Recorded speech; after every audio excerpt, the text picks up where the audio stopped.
तो आज के विषय में हम बात करने वाले हैं वैन हीले के थ्योरी के बारे में। वैन हीले के थ्योरी के बारे में बात करते हैं तो काफ़ी महत्वपूर्ण थ्योरी है। इससे अगर देखा जाए तो 2-3 प्रश्न हमारे एग्जाम में पूछ लिए जाते हैं। तो दोस्तों, जिन लोगों ने 1 से 2 बार भले ही पढ़ा हुआ है, लेकिन आज अगर वे पढ़ते हैं तो निश्चित तौर पर उन्हें कुछ नया ही जानने को मिलेगा। और जैसा कि बात करते हैं, आज के एग्जाम्पल में हमने लिया हुआ है समोसा, रोटी और बिस्किट के एग्जाम्पल लिया हुआ है। और जिन लोगों के मन में मुंह में पानी आ रहा हो वो हमें बताएं कि समोसा के नाम सुनते ही कहीं ना कहीं हमारे मुंह में पानी आ गया है। कमेंट करके हमें बता सकते हैं दोस्तों। बाकी अगर रखना चाहें तो अपने मन में भी रख सकते हैं, कोई बात नहीं, क्योंकि ये बातें शेयर नहीं की जाती है ना। चलिए बात करते हैं वेन हेले साहब के बारे में। बात करते हैं तो इन्होंने किस प्रकार के सिद्धांत को दिया हुआ है। तो इन्होंने ज्यामितीय स्तर के सिद्धांत को दिया हुआ है। तो किस प्रकार के सिद्धांत को दिया हुआ है? तो इन्होंने ज्यामितीय स्तर के सिद्धांत को दिया हुआ है। अच्छा, इन्होंने अपने सिद्धांत में बताया क्या दोस्तों? तो इन्होंने अपने सिद्धांत में बताया कि बच्चे ज्योमेट्री को किस प्रकार से सीखते हैं। इन्होंने अपने सिद्धांत में बताया कि बच्चे किस प्रकार से ज्योमेट्री को सीखते हैं। और इसके लिए इन्होंने क्या किया, हमें 5 स्टेजेस भी बताई हैं दोस्तों। आइए एक एक स्टेज के बारे में समझ लेते हैं। जैसा कि बात करते हैं, यहाँ पर पहला स्टेज है और जिसे लेवल के अनुसार दिया गया है। और पहले स्टेज में हम देखेंगे लेवल 0 के बारे में।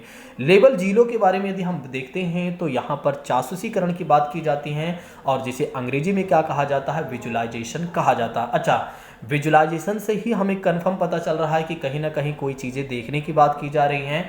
तो बिल्कुल यहाँ पर देखने की ही बात की जाएगी, यहाँ पर थोड़ी सी समझ की बात की जाएगी।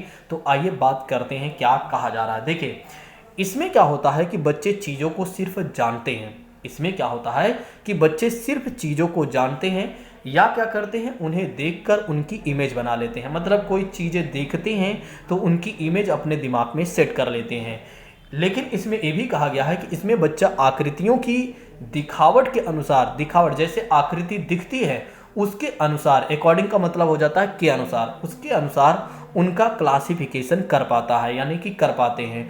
उनके अनुसार जैसे दिखती है, मतलब कि जैसे आकृतियां दिखती हैं उसी के अनुसार या उसी के अकॉर्डिंग क्या होता है, बच्चे क्लासिफिकेशन कर लेते हैं, क्लासिफिकेशन कर पाते हैं। क्लासिफिकेशन का मतलब हो जाता है दोस्तों वर्गीकरण करना। ठीक है, तो वर्गीकरण बच्चे कर पाते हैं जिस तरह के वे आकृतियों को देखते हैं, यानी कि शेप्स को देखते हैं। जैसे एग्जाम्पल के माध्यम से मैं आपको समझाना चाहूँगा दोस्तों। जैसे एग्जाम्पल में ये कहा गया है कि जब बच्चे समोसे को देखते हैं तो उसे क्या बताते हैं, त्रिभुज बताते हैं। जब बच्चे क्या करते हैं, समोसे को देखते हैं तो उसे क्या बताते हैं, त्रिभुज बताते हैं। जैसा कि यहाँ पर एग्जाम्पल में आप देख सकते हैं, ए है दोस्तों त्रिभुज है और ए देखिए यहाँ पर है समोसा। तो जैसा त्रिभुज है वैसा ही समोसा है, इसीलिए बच्चे ने जब समोसे को देखा तो उसने क्या बताया कि ए क्या है, त्रिभुज है, यानी कि ट्रायंगल है।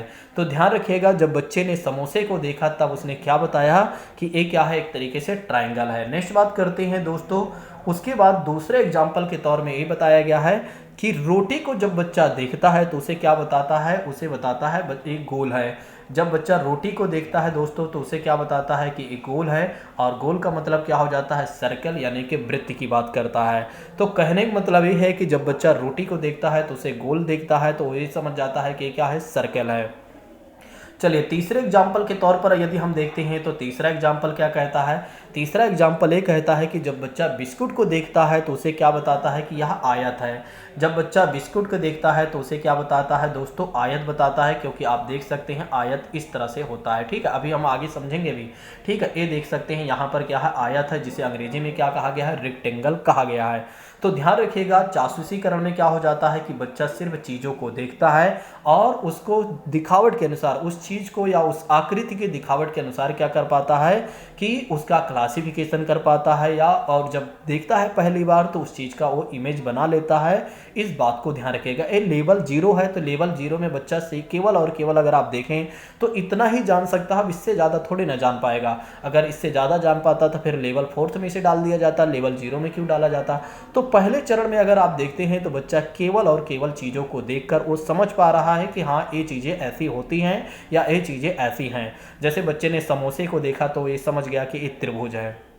ठीक है, जब रोटी को बच्चे ने देखा तो उसे बताया कि गोल है, रोटी गोल होती है, तो उसे वो समझ गया कि वृत्त है, मतलब वृत्त के बारे में बताया। जब बच्चे ने बिस्कुट को देखा दोस्तों, बिस्कुट को देखा तो उसने देखकर बताया कि एक आयत है। ठीक है, तो लेवल 0 की बात करते हैं जो स्टेज 1 में आता है। ध्यान रखिएगा, इसे स्टेज 1 में रखा गया है। इसे किस में रखा गया है, स्टेज 1 में रखा गया। आपके एग्जाम में पूछा जाता है कि किस स्टेज की बात की जा रही है या किस लेवल की बात की जा रही है, जब बच्चा क्या करता है, केवल आकृतियों की दिखावट के अनुसार क्या कर पाता है, उसका क्लासिफिकेशन कर पाता है। या एक तरीके से क्या होता है, जब बच्चे समोसे को देखता है तो चित्र बनाता है, यानी समोसे को देखकर वो त्रिभुज बनाता है। तो एक किस लेवल की बात की जा रही है या किस स्टेज की बात की जा रही है, तो ध्यान रखिएगा आपको ये बताना है कि ए लेवल 0 की बात की जा रही है, यानी कि चासूसीकरण की बात की जा रही है, या स्टेज 1 की बात की जा रही है। चलिए नेक्स्ट बात करते हैं, अगले लेवल के बारे में बात करते हैं। अब क्या है, लेवल के अनुसार अगर देखा जाए तो लेवल 1 है दोस्तों, और स्टेज के अनुसार अगर देखा जाए तो स्टेज 2 इसे कहा जाएगा। ठीक है, ये दूसरी स्टेज है या दूसरा चरण है। अच्छा, इसमें क्या होता है, विश्लेषण की बात की जाती है, और विश्लेषण को क्या कहा जाता है, अंग्रेजी में एनालिसिस कहा जाता है। तो विश्लेषण को क्या कहा जाता है, एनालिसिस कहा जाता है। और इसमें क्या होता है कि इसमें बच्चा शेप्स को, यानी कि आकृतियों को उनके गुणों के आधार पर क्या कर पाता है, उसका क्लासिफिकेशन कर पाता है। तो आप सोचिए एक बार, जब बच्चा पहली बार चीज़ों को केवल जाना था और उसे देखकर कुछ समझ रहा था या बता रहा था, लेकिन यहाँ पर कहीं ना कहीं क्या कर पाता है, बच्चा अंतर करना सीख जाता है। तो लेवल 1 की बात करते हैं, जब लेवल 1 में बच्चा पहुँचता है तो कहीं ना कहीं एक तरीके से क्या हो जाता है या कह सकते हैं जब बच्चा थोड़ा से बड़ा होता है तो लेवल 1 में आता है, और जब लेवल 1 में आता है तो फिर कहीं ना कहीं एक तरीके से क्या होता है कि शेप्स या आकृति के गुणों के आधार पर क्या कर पाता है, उसका वर्गीकरण कर पाता है, उसका क्लासिफिकेशन कर पाता है। कहने का मतलब ये है दोस्तों कि वर्ग और आयत में अंतर करना शुरू कर देता है। तो लेवल 1 में अगर देखा जाए तो अब बच्चा इतना जान चुका है कि वर्ग की क्या विशेषता है और आयत की क्या विशेषता है, तो उसके अंतर को जान जाता है। इस बात को ध्यान रखिएगा। तो यहाँ पर आप एग्जाम्पल के तौर पर देख सकते हैं, ए है दोस्तों आयत है, ए है भुजा है, ठीक है, ए है वर्ग है। तो इसका क्या अंतर है, इसमें क्या अंतर है और इसमें क्या अंतर है, इसके गुण के आधार पर बच्चा बता सकता है कि इन दोनों में क्या अंतर है। ठीक है, मतलब इसकी मुख्य विशेषता क्या है, इसकी मुख्य विशेषता क्या है, इन दोनों की विशेषताओं को देखकर ये बता सकता है कि इसमें दोनों में मुख्य अंतर क्या है। तो कहने का मतलब ये है कि लेवल 1 में क्या होता है, बच्चा ये जान जाता है, एनालिसिस करना जान जाता है। क्या करना जान जाता है, एनालिसिस करना जान जाता है, यानी कि विश्लेषण करना जान जाता है। आप याद करिए, जैसे कि विश्लेषण संश्लेषण होता है ना, वैसे ही अगर देखा जाए तो यहाँ पर बच्चा क्या करना जान जाता है, विश्लेषण करना जान जाता है, एनालिसिस करना जान जाता है। और किसके आधार पर, मतलब बच्चा जो होता है शेप्स को जो मतलब आकृतियां होती हैं, क्योंकि यहाँ ज्योमेट्री की बात की जा रही है इसलिए ज्योमेट्री के संदर्भ में ही हमें समझना पड़ेगा, क्योंकि वेन हिले साहब ने बताया है कि बच्चे ज्योमेट्री किस प्रकार से सीखते हैं। यहाँ पर इस चीज़ को बल दिया गया है, इसलिए हमें इसी को फोकस में रखना होगा। ठीक, तो शेप्स का क्या होता है, यानी कि आकृति का उनके गुणों के आधार पर बच्चा क्या करना जान जाता है, वर्गीकरण करना जान जाता है। और उसमें अगर देखा जाए तो वर्ग और आयत में अंतर करना जान जाता है। दोस्तों इस बात को ध्यान रखिएगा कि वर्ग और आयत में अंतर करना कब जान जाता है, लेवल 1 में, क्योंकि वहां पर एनालिसिस की बात की जाती है, वहां पर विश्लेषण की बात की जाती है। ये है स्टेज दूसरा। दोस्तों अब बात कर लेते हैं स्टेज तीसरे की बात कर लेते हैं। ये क्या है, स्टेज तीसरा, और लेवल के अनुसार अगर देखा जाए दोस्तों तो लेवल ए क्या है, दूसरा है। तो लेवल ए कौन सा है, लेवल दूसरा है। इस बात को ध्यान रखिएगा। इसमें क्या कहा गया है कि अनौपचारिक निगमन की बात की गई है। अनौपचारिक निगमन के बारे में बात करते हैं तो इसे इनफॉर्मल डेविएशन कहा गया है। इसमें क्या होता है दोस्तों, इसमें क्या होता है, छात्र में सक्षम, मतलब छात्र जो होता है, स्टूडेंट जो होते हैं, वे सक्षम हो जाते हैं आकृतियों के गुणों के बीच संबंध को पहचानने में। मतलब कि जो आकृति होती हैं, जो शेप्स होती हैं, उनके गुणों के बीच में क्या संबंध है। मतलब ये एक दो की बात करते हैं, मान लेते हैं यहाँ पर दो, मानना क्या है, यहाँ दिख ही रहा है, जैसे यहाँ पर स्क्वायर है और यहाँ पर अगर देखा जाए रेक्टेंगल्स है। इसे वर्ग की बात करते हैं, ए है वर्ग है और ए है आयत है दोस्तों। तो इसमें क्या होता है कि बच्चा इसके गुण के संबंध में वो पहचानना जान जाता है। तो अनौपचारिक में क्या होता है कि आकृतियों के गुणों के बीच संबंध को पहचानने लगता है, इतना वो सक्षम हो जाता है कि ये जो आकृतियां हैं इनमें क्या गुण है और इसके क्या संबंध है, इनके बीच में क्या संबंध है, इतना बच्चा जान जाता है।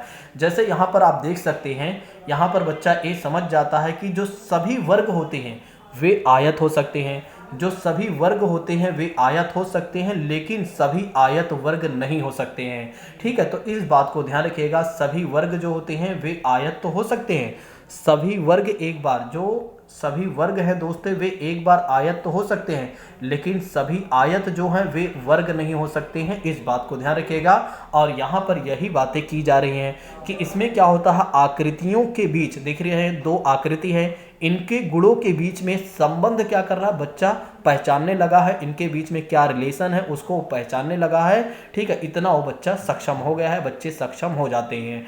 ठीक है, तो लेवल 2 में क्या हो जाता है, अनौपचारिक अनौपचारिक निगमन की बात की जाती है, जिसमें क्या होता है कि बच्चा आकृतियों के गुणों के बीच का संबंध पहचानने लगता है या उसमें सक्षम हो जाता है, जिसके अंतर्गत हमने आपको बताया है कि बच्चा ये भी जान जाता है एक बार कि सभी वर्ग जो होते हैं सभी वर्ग जो हैं एक बार आयत तो हो सकते हैं, लेकिन सभी वर्ग जो हैं सभी आयत एक बार वर्ग नहीं हो सकते हैं, इस बात को ध्यान रखिएगा। चलिए एक बार फिर तो यहाँ पर मैं आपको बता देता हूँ, यहाँ पर इस वाली बात को देखिए, मैंने आपको बताया कि यहाँ पर क्या होता है कि बच्चा चीज़ों को ज़्यादा अच्छे समझने लगता है। कहने का मतलब ये है कि सभी वर्ग वो ये जान जाता है, जो सभी स्क्वायर होते हैं एक बार वे रेक्टेंगल हो सकते हैं, लेकिन सभी रेक्टेंगल जो हैं वे स्क्वायर नहीं हो सकते हैं, इस बात को ध्यान रखिएगा। आई होप कि आप लोग मेरी बात समझ गए होंगे। ये है स्टेज तीसरा दोस्तों, और लेवल के हिसाब से अगर देखा जाए तो लेवल दूसरा है। चलिए अब बात करते हैं लेवल तीसरे की बात कर लेते हैं और स्टेज 4 की बात कर लेते हैं। ये स्टेज 4 की बात कर लेते हैं और ये है लेवल तीसरा। इसमें अगर देखा जाए तो औपचारिक की बात की जा रही है, जिसे फॉर्मल डिडक्शन की बात कर सकते हैं। देखिए अगर फॉर्मल की बात करते हैं तो फॉर्मल का मतलब हो जाता है जहां पर औपचारिकता, जैसे कि बात करते हैं, जैसे दो बातें होती हैं, अब इसको आप ऐसे समझ लीजिए, समझ में आ जाएगा बात आपको सारी बात। देखिए अगर हमारे कम्युनिकेशन स्तर पर देखा जाए तो कम्युनिकेशन स्तर पर दो बातें होती हैं, एक तो फॉर्मल बातें होती हैं दोस्तों और दूसरे इनफॉर्मल बातें होती हैं। देखिए फॉर्मल को क्या कहा जाता है, औपचारिक कहा जाता है, और इनफॉर्मल को क्या कहा जाता है, अनौपचारिक कहा जाता है। अब अनौपचारिक कम्युनिकेशन किसके साथ होगा, जैसे कि हमारे मित्रों वगैरह की बात करते हैं, जो हमारे दोस्त होते हैं उनके साथ हम इनफॉर्मल बात करते हैं, और जो हमारे सीनियर होते हैं, टीचर होते हैं, उनके साथ हम क्या करते हैं, फॉर्मल बात करते हैं। उसी तरह से अगर देखा जाए दोस्तों तो ज्योमेट्री में भी है। ठीक, आपने देखा कि इनफॉर्मल में बच्चा केवल ये जान रहा है कि हाँ ठीक है सभी वर्ग जो हैं आयत तो हो सकते हैं, लेकिन सभी आयत जो है वर्ग नहीं हो सकते हैं। आपने देखा कि यहाँ पर क्या है, केवल और केवल अनौपचारिक बात की जा रही है, औपचारिक बात उतना ज़्यादा नहीं है दोस्तों। ठीक है, तो बस केवल बच्चा ये बता दे रहा है कि हाँ भाई ठीक है, आप आयत और वर्ग के बारे में हमें बता रहे हैं। ठीक है, आयत और वर्ग के बारे में बता रहे हैं तो हम आपको ये बता दे रहे हैं कि सभी वर्ग जो हैं एक बार तो आयत हो सकते हैं, लेकिन सभी आयत एक बार वर्ग नहीं होंगे। आपने देखा कि कैसे आपको सारी बातें मैंने यहाँ पर समझा दिया। ठीक है, तो बच्चा यहाँ पर इतना जान जाता है। चलिए दूसरी बात करते हैं, इसके बारे में समझ लेते हैं। जैसे मैंने आपको क्या बताया कि फॉर्मल में क्या होता है, फॉर्मल की बात करते हैं जहाँ पर औपचारिक बात होती है, जहाँ पर हम टीचरों वगैरह से बात करते हैं। उसी तरह से अगर देखा जाए तो मैथमेटिक्स में है। अब मैथमेटिक्स के ज्योमेट्री में क्या है कि आकृतियों को बच्चे देखते हैं, जब आकृतियों को देखेंगे तो उन आकृतियों को फॉर्मूला ढूंढने का प्रयास करेंगे। भाई ये जो आकृति हैं इनके क्या सूत्र हैं, इन सब चीज़ों को बच्चा जान जाता है। तो ये क्या हुआ, एक तरीके से क्या होता है कि ये औपचारिक बात हुई, क्योंकि यहाँ पर क्या है अनौपचारिक तो बात होगी नहीं, यहाँ पर औपचारिक बात होगी। आप ऐसे समझ सकते हैं, जैसा कि यहाँ पर अब बच्चा ये कह सकता है कि भाई ठीक है वर्ग किसे कहा जाता है, वर्ग कितने प्रकार के होते हैं। एक तरीके से अगर देखा जाए तो ये फॉर्मूला ही बन गया। ठीक है, तो इसमें क्या कहा जाता है, ऐसा चतुर्भुज जिसकी चारों भुजाएं समान हो और उसके चारों कोण जो होते हैं समान होते हैं, उसे क्या कहा जाता है, वर्ग कहा जाता है। ठीक है, तो ऐसा चतुर्भुज, चतुर्भुज कहाँ, ये देखिए ऐसा चतुर्भुज, ठीक है चार भुजाओं वाला ऐसा चतुर्भुज जिसकी मतलब कह सकते हैं जिसमें उसके चारों भुजाएं जो हों समान हों। चारों भुजाओं की बात करते हैं तो वे चारों भुजाएं अगर देखा जाए तो समान हैं। ठीक है, और उसमें अगर कोण देखा जाए तो उसके चारों कोण जो हैं एक तरीके से समान हो। चारों कोण की बात करते हैं, हर कोण जो है 90 डिग्री का है, हर कोण जो है 90 डिग्री का है।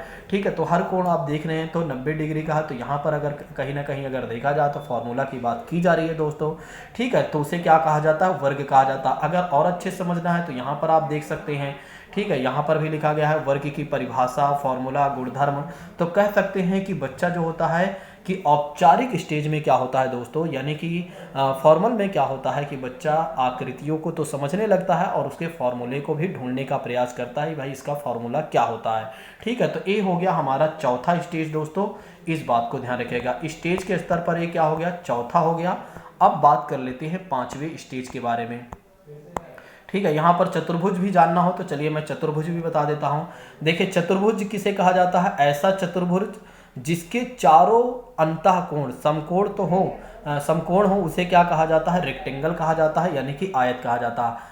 आयत एक ऐसा चतुर्भुज होता है जिसके आमने सामने की जो भुजाएं होती हैं समानांतर होती हैं, उसे क्या कहा जाता है? आयत कहा जाता है। तो अगर आप एग्जाम्पल के अगर आप चाहें तो आयत को भी ध्यान रख सकते हैं कि आयत क्या होता है? एक ऐसा चतुर्भुज होता है जिसके आमने सामने की जो भुजाएं होती हैं वे समानांतर होती हैं। आप देख रहे हैं कि इसके आमने सामने की, इसके और इसके आमने सामने की भुजाएं जो हैं दोस्तों समानांतर हैं। इसके आमने सामने की जो भुजाएं हैं बिल्कुल समानांतर हैं। और कोण अगर देखा जाए तो 90 डिग्री का ही है, 90 डिग्री का ही है। तो उसे क्या कहा जा रहा है? उसे क्या कहा जा रहा है दोस्तों? उसे क्या कहा जा रहा है? आयत कहा जा रहा है। आई होप कि आप लोग मेरी बात समझ गए होंगे। चलिए अब बात करते हैं, लेवल चौथे की बात करते हैं और स्टेज पांचवे की बात करते हैं। ये है स्टेज पांचवा दोस्तों। देखिए पांचवें स्टेज की बात करते हैं तो इसे क्या बोला जाता है? रिगोर बोला जाता है। इसमें क्या होता है कि बच्चा अपने ज्यामितीय चिंतन के अनुसार क्या करता है? खुद से चीजें बनाने लगता है। मतलब जैसे ज्यामिति दिखती है, जैसे ज्योमेट्री दिखती है, उसके आधार पर क्या करता है? वो चिंतन खुद से करने लगता है, खुद से वो चीजें बनाने का प्रयास करता है। जैसे मान लेते हैं कहा गया है कि एक एग्जाम्पल के तौर पर अगर देखा जाए तो कहा जा सकता है कि भाई ए और बी जो हैं समकोण बनाते हैं। ठीक है, बी और सी क्या करते हैं? वर्ग बनाते हैं या स्क्वायर बनाते हैं। तो इस तरह की चीज़ों में क्या होता है कि जैसा कहा जा रहा है उसके आधार पर क्या होता है? बच्चा चीज़ों को बनाने लगता है। मतलब इतना बच्चा सीख जाता है। या एग्जाम्पल के तौर पर यहाँ पर देखिए, एक एग्जाम्पल हमने पैटर्न लिया हुआ है। इस पैटर्न को आप देखिए यहाँ पर एक पैटर्न बना हुआ है। एक मिनट, इस पैटर्न को आप देखिए और इस पैटर्न में कैसे फिल किया जाएगा। ठीक है, तो आप देखिए कि यहाँ पर क्या है? त्रिभुज है, यहाँ पर क्या है? स्क्वायर है, यहाँ पर क्या है? वृत्त है। अब अगला क्रम क्या होना चाहिए? ये देखिए यहाँ पर क्या है? अगला क्रम क्या होना चाहिए इन चारों में अगर देखा जाए तो? इसमें अगर देखा जाए तो एक क्रम चला हुआ है ना। तो अब ये देखिए यहाँ से त्रिभुज से शुरुआत हुई थी, स्क्वायर था, फिर क्या नाम था? सॉरी, त्रिभुज था, हाँ स्क्वायर था, फिर क्या था? वृत्त था। अब यहाँ पर अगर हम क्या करते हैं, ये देखिए त्रिभुज है, इसको अगर हम यहाँ ला के रख देते हैं तो स्क्वायर हो गया, इसे हम रख देते हैं तो गोला, मतलब एक तरीके से वृत्त रख देते हैं, तो ये हो जाता है ऑप्शन नंबर जो होता है पहला सही हो जाता है। ये देखिए पहला जवाब यहाँ पर सही हो गया। तो कहने का मतलब ये है दोस्तों कि यहाँ पर क्या होता है? रिगोर में क्या होता है कि बच्चा अपने ज्यामितीय चिंतन के अनुसार जो ज्योमेट्री वो सीखता है उसके आधार पर क्या होता है? खुद से चीज़ें बनाने लगता है। आप देख रहे हैं कि यहाँ पर एक पैटर्न दिया गया था और खुद से बच्चा चित्र बना लिया कि हाँ कैसे ये सारी चीज़ें हो रही हैं। ठीक है, यहाँ पर आपने देखा कि कैसे बच्चे खुद से एक तरीके से काम कर ले रहा है। तो दोस्तों जैसा कि हमने आपको 5 स्टेज के बारे में बताया, 5 स्टेजेस के बारे में हमने आपको बताया वेन हीले के थ्योरी के बारे में। जैसे पहले थ्योरी में क्या था, सॉरी लेवल पहले में क्या था कि बच्चा केवल आकृतियों की दिखावट के अनुसार क्या कर रहा था? उसका क्लासिफिकेशन कर पा रहा था। जिसमें समोसे को देखकर बच्चे ने बता दिया कि भैया ये त्रिभुज है। फिर बच्चे ने रोटी को देखा तो उसे बता दिया कि ये क्या है? वृत्त है, यानी कि सर्कल है। जब बच्चे ने बिस्कुट को देखा तो उसने ये बता दिया कि भैया ये तो आयत है। फिर लेवल 2 में अगर देखा जाए दोस्तों, लेवल 1 में अगर देखा जाए तो बच्चा अब इतना जान जाता है। ठीक है, लेवल 1 और स्टेज 2 में अगर देखा जाए तो बच्चा ये जान जाता है कि भैया वर्ग और अंतर में अंतर क्या है। मतलब को इतना एनालिसिस करना जान जाता है कि भाई वर्ग की क्या विशेषता होती है और एक तरीके से अगर देखा जाए तो आयत की क्या विशेषता होती है। दोनों की विशेषता के आधार पर बच्चा ये बता देता है इन दोनों में ये अंतर होता है। ठीक, तो इसमें ये जान जाता है बच्चा। ठीक, फिर लेवल दूसरे में अगर देखा जाए तो लेवल दूसरे में क्या होता है? बच्चा गुणों के आधार पर इन दोनों में संबंध क्या है, वर्ग और आयत में संबंध क्या है। ठीक है, उसमें भी ये बता देता है। जैसे कि बात करते हैं जिसमें अनौपचारिक या इनफॉर्मल, याद करिए मैंने आपको बताया था जैसे इनफॉर्मल हमारी बातचीत होती है अपने दोस्तों के साथ, वैसे ही बच्चा इनफॉर्मल रूप से ये बता देता है कि भाई ठीक है जो सभी वर्ग होते हैं, सभी वर्ग जो होते हैं वे आयत तो हो सकते हैं लेकिन सभी आयत वर्ग नहीं हो सकते हैं। सिंपल सी बात इतनी है। ठीक है, इस हिसाब से याद रखिए। जैसे मैंने आपको बताया है, अगर आपने ऐसे याद कर लिया ना तो निश्चित तौर पर आपके प्रश्न गलत नहीं होंगे। इसके प्रैक्टिस क्वेश्चन भी मैं करवाने वाला हूं, उसको भी आप देख लीजिएगा। ठीक है, चलिए फिर तीसरे लेवल में हमने आपको बताया कि बच्चा आकृतियों के बारे में तो और अच्छे समझने लगा, क्योंकि भाई आप तीसरा लेवल आ गया तो बच्चा आकृतियों को और अच्छे जब समझने लगा तो अब उसके फार्मूला ढूंढेगा भाई आकृतियां क्या होती हैं, उसके फॉर्मूले क्या होते हैं, ठीक है, तो उसके सूत्र वगैरह ढूंढने लगता है। अब इतना बच्चा जान जाता है, जिसमें हमने आपको बता ही दिया, ये देखिए फार्मूला वगैरह है ही ऑलरेडी, सारा कुछ फार्मूला वगैरह हमने बता ही दिया है दोस्तों। तो इसमें क्या हो जाता है कि फार्मूला वगैरह बच्चा ढूंढने का प्रयास करता है। ये क्या हो गया, लेवल तीसरा हो गया। फिर लेवल चौथा की बात करते हैं दोस्तों, लेवल चौथे की बात करते हैं। लेवल चौथे में क्या हो जाता है, और स्टेज पाँचवें में क्या होता है, बच्चा ये जान जाता है ज्यामिति के बारे में तो बहुत बेहतर तरीके से समझने लगता है। अब अपने अनुसार, मतलब ज्यामिति के अनुसार क्या करता है, ज्यामिति के चिंतन के अनुसार क्या करेगा, खुद चीज़ें बनाने लगेगा, खुद जैसा चाहेगा वो बना सकता है, ठीक है। तो कहने का मतलब ये है कि लेवल 4 में और स्टेज 5 में क्या होता है, बच्चा पूरी तरीके से सक्षम हो जाता है ज्यामिति को सीखने में, यानी कि ज्योमेट्री के बारे में वो अच्छे तरीके से सारी बातें जान जाता है। तो दोस्तों जैसा कि आपने देखा, थोड़ा सा हमने आपका समय भले लिया ज़्यादा, लेकिन हमने आपको बहुत अच्छे तरीके से समझा दिया। मुझे नहीं लगता कि अब आपके कोई प्रश्न यहाँ से गलत होंगे। बाकी एक बार तो आपने देख ही लिया हुआ है, आपने समझ ही लिया हुआ है, इसके प्रैक्टिस क्वेश्चन भी मैं करवा देता हूँ जिससे आपके प्रश्न गलत ना हो। तो इसके बाद हो सकता है कि मैं आपको इसके प्रैक्टिस क्वेश्चन भी करवा दूँ, आप देख लीजिएगा इस क्लास के बाद, ठीक। थैंक यू सो मच, जय हिंद दोस्तों।